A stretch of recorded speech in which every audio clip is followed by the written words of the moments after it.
Hi. I'm going to practice that 20-second pause with you guys starting now.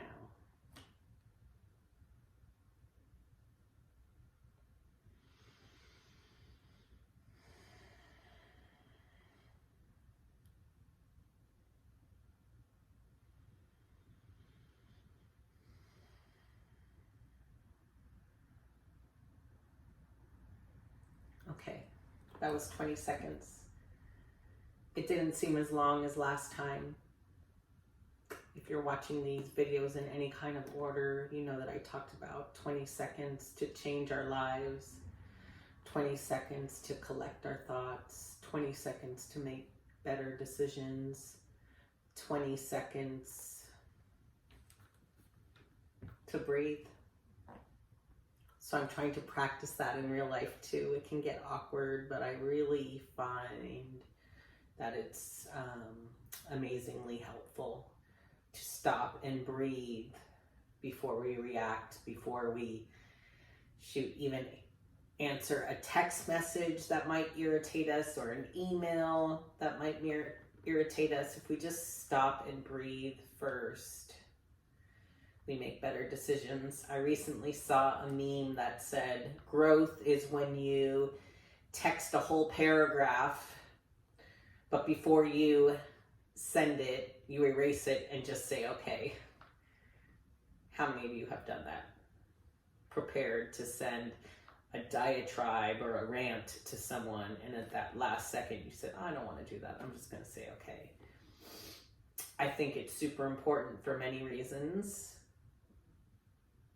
but primarily because when we just say, okay, we're not really giving away our power. We're not allowing reaction to control us. And then sometimes if it's an awkward situation, we're not giving that person a whole bunch of ourselves that maybe they don't deserve. And we might be just reading their text message wrong. I know there's so many times I've responded and then went back and looked at the text or looked at the email and realized it didn't even really say what I thought it said, because maybe I was in a bad mood when I read it, or maybe I'm really mad at that person and I'm not telling them, or maybe I was hungry when I read their text message, or maybe I just didn't have my glasses on and I responded in such a way where I'm sure the other person is like, what? Okay, Tara is cray cray. So taking a minute to breathe, to read the message again, to stop and think, to process, to use our breathing to collect our thoughts is always going to be wisdom. Today I've been thinking about the saying, you never know how strong you are until you're standing in your weakness.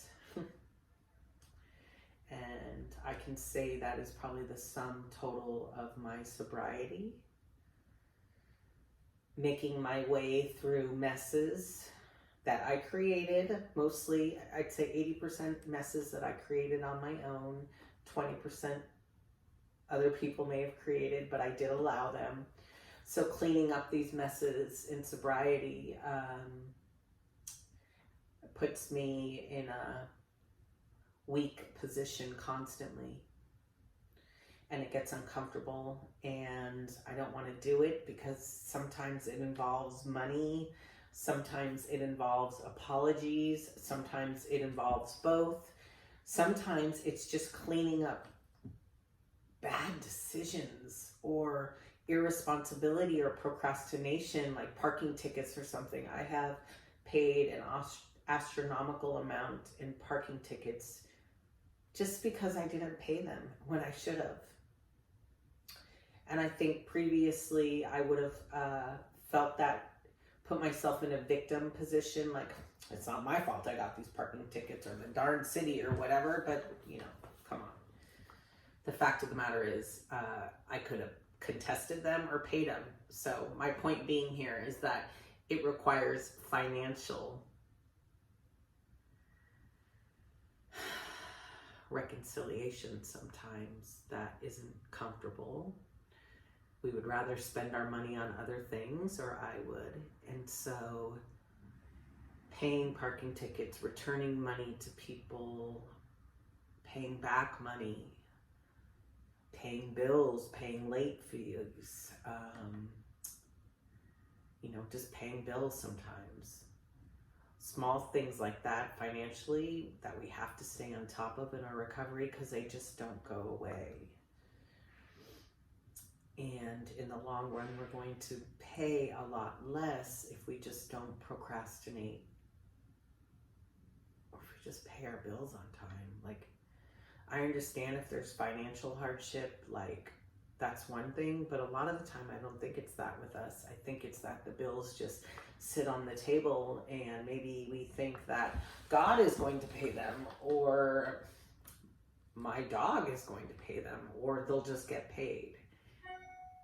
I think we become accustomed to making things a lot harder than they are.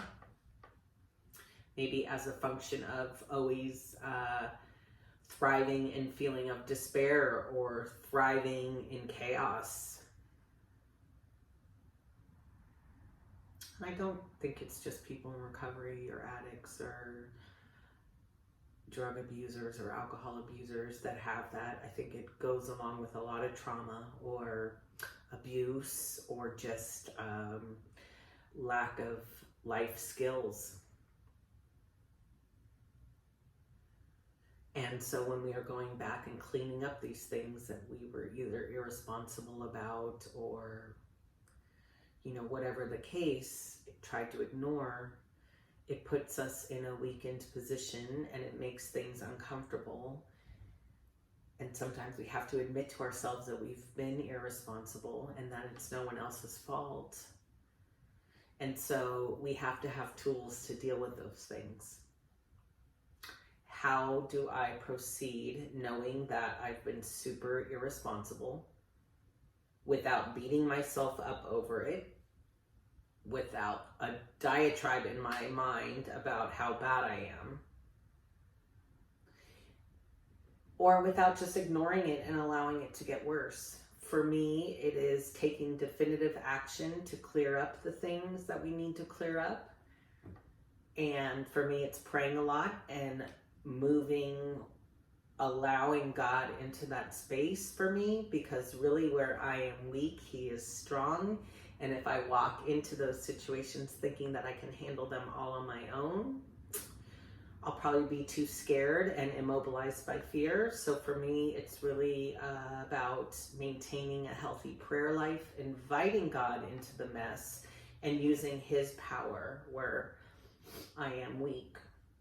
And so surrender comes to mind. Like, surrendering for me is a daily thing, because on my own skill and on my own mindset, I'm not going to do the things that need to get done. I will just sit on my couch and watch television. And I'm a pretty high capacity person, so I can do a lot. I'm not low functioning, I'm pretty high functioning. But if I get overwhelmed in all the things that have to be done, I will sit on my couch. It's like the big picture. If I only look at the big picture of every single thing that needs to be done, I'll never do any of it. So for so many of us, myself included, just breaking it down to one thing at a time is so important, so we don't become overwhelmed. And then also breaking it down to one thing at a time, like based on the amount of money we have. Maybe we can't afford to pay all the bills and pay all the things at once. It's just not financially possible. So we have to come up with a plan to do the things we can do one at a time. And sometimes that requires making phone calls, eliciting help from other people, coming up with payment plans, sitting on the phone, making wise decisions going forward about how to pay the things. All becomes super important. Praying for a job that will provide the means so that I can pay everything back. whatever the case may be. I'm using I like I would we or you, but I'm just saying I because I don't know you. There has to be a plan, and it's super, super, super important, especially for people in recovery that I know. You just have to come up with a plan and start chipping away at it. Not looking at the huge picture, looking at one thing at a time, relying on your faith, relying on your ability to earn a living, relying on figuring out how you want to make a living.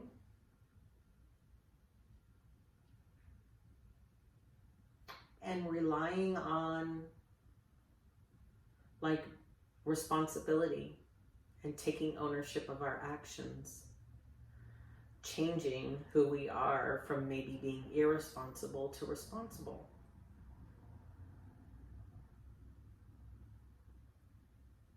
We can become responsible people. I know a lot of people who have. And I don't care how big the mess is, if you break it down and do one thing at a time, it won't consume you. What happens if we don't clean up the things and we just let them stay messy and stinky and try to hide them in the corner? It'll just end up overtaking us. And eventually that goodwill we have in our mind will turn sour because the things don't go away. In fact, they usually just get worse. So we have to start taking care of the things that we need to take care of one thing at a time, not being so overwhelmed that it can't get done. If you hate your job and you want to earn a living another way, it means figuring out how to do a different job, whether it be going back to school or doing certifications, or maybe you already qualified for what you want to do, you just were too lazy to change. Maybe it's just actually applying for other jobs. Interviewing is a great experience.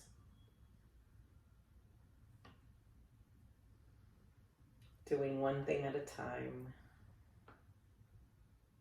Sometimes 2 or 3, but not too many. Doing one thing at a time, sometimes 2 or 3, but not too many. Super important.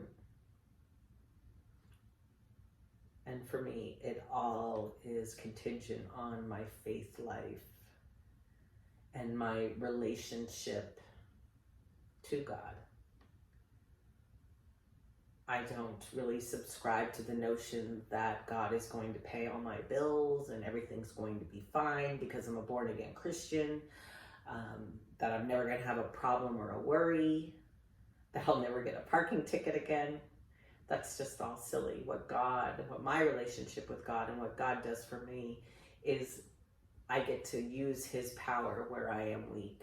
I get to trust in his love for me in order to have enough self-esteem to go and do what I need to do so that I get out of bed. God gives me the ability to look people in the eye when I feel shy or too timid or ashamed to do so. God tells me that my shame can be wiped away because I don't need to walk and live in it anymore because I am a new creation.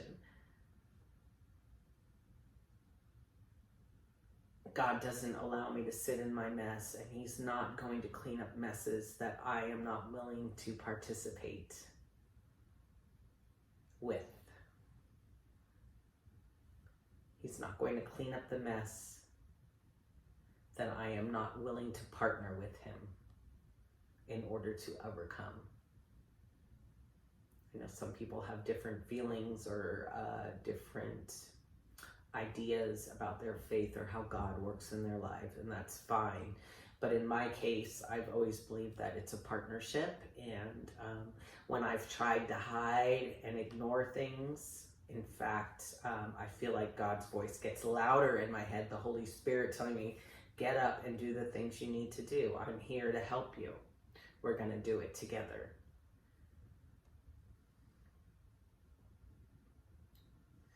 I've been thinking about ways to incorporate my faith more into these conversations I'm having And that's really, I think, a great place for me to start, because when I first when I first came into faith, it was right at the very start of my recovery of getting sober too. And those two things went hand in hand, in fact. So I had mess after mess after mess to clean up. And there were so many days that I did not want to get out of bed. In fact, I thought I would die if I did, or I thought I would die of embarrassment and shame if I did. And so I really relied on my prayer life and relied on God to give me the strength to get through those experiences, to do one thing at a time, to get through one day at a time, to get through some of the hardest things I've ever experienced in my life. Walking away from a business that I loved or provided for me, walking away from people leaving my life in droves, literally wanting to bury my head in shame. From almost drinking myself to death to being so unhealthy, there was vomit and alcohol coming out of my face and mouth, and secretly hoping that I would die because I thought the shame and the embarrassment and the pain and the trauma and the anxiety would just kill me anyway.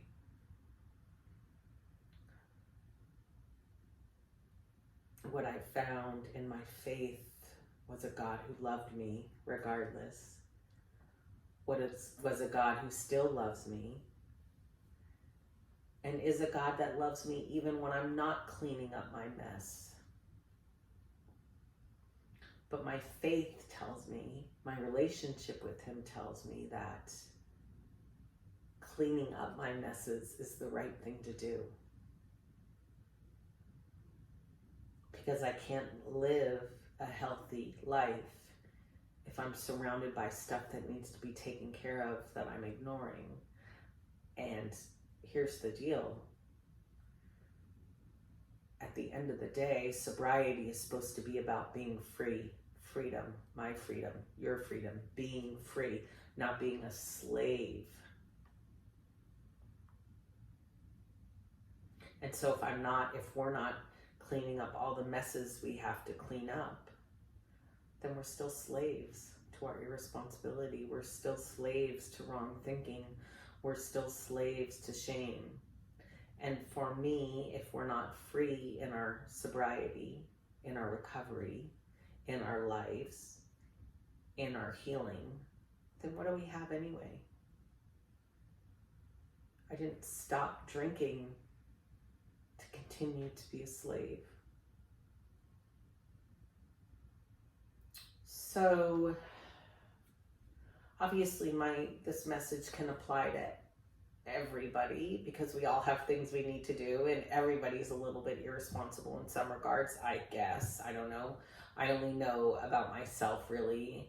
But I know that most people struggle in areas of their life. And I know that trauma affects people's brains very similarly to addiction. And I know that healing trauma and healing abuse is very similar to healing addiction, and mostly always cohabitates together too. So whatever the case, I hope that there's a message here for you to glean, that our freedom is in doing things that we need to do to take care of the messes that we've made or messes that we inherited. Freedom is in doing, but there's also freedom in just being.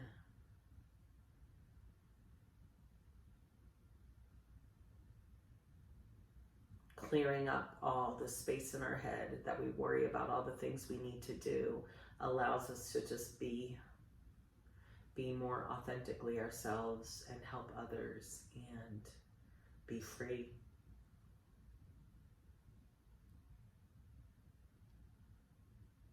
Because freedom is everything for me. And God, faith, has given me all the freedom. God's love for me helps me to love other people and to serve other people in a way that glorifies Him.